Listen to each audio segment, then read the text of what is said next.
Marie-Hélène Richard, artiste plasticienne. Stéphane Bohu, je suis artiste plasticien. On est aujourd'hui à Guérande, dans notre atelier. Rosae Plasticae est une œuvre qui cherche à faire du beau avec ce que l'on considère comme de l'extrêmement moche, c'est-à-dire les sacs en plastique qu'on déteste voir dans la nature. On a mis à peu près 9 mois à réaliser ce regroupement d'environ 7-8 000 sacs. Il y a une partie qui a été trouvée, récoltée et envoyée par nos connaissances, et une bonne moitié nous est arrivée via les différentes entreprises de l'UIC qui ont joué le jeu. Ce sac est fabriqué à partir de plastique recyclé à 100%. Ça tombe bien parce qu'il va être 2 fois recyclé du coup.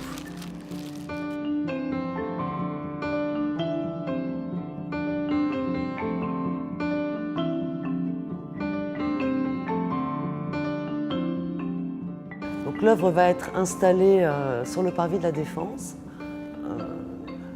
assez centrale, je pense. Va donner une réponse en opposition à la Grande Arche.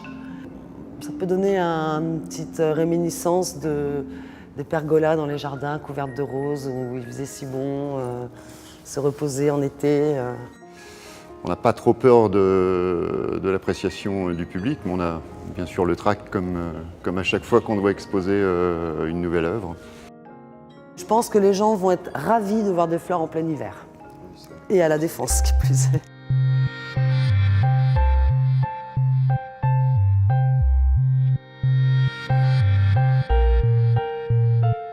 Sphère est donc une œuvre réalisée pour la place des Terreaux à Lyon. Elle est constituée de 127 ballons qui seront gonflés à l'hélium et retenus par des plots au sol en fait. Comme l'œuvre devait traiter de l'air, la réflexion est venue de partir sur le ballon pour matérialiser, je dirais, cet élément naturel qu'on ne voit pas et qu'on oublie très souvent dans notre vie, pourtant il est primordial. Au niveau environnemental, c'est quelque chose qu'on oublie très facilement puisqu'on ne le sent pas. Donc il est facile à polluer sans laisser de traces, on va dire. Donc voilà, c'était intéressant de pouvoir le matérialiser au travers de ces ballons qui peuvent être pris comme des molécules ou comme une nuée brumeuse posée sur la plage.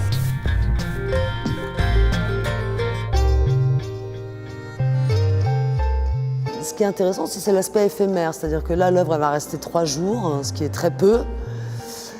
Et une fois qu'elle ne sera plus là, les personnes qui passeront garderont dans leur rétine et dans leur cerveau l'image de l'œuvre.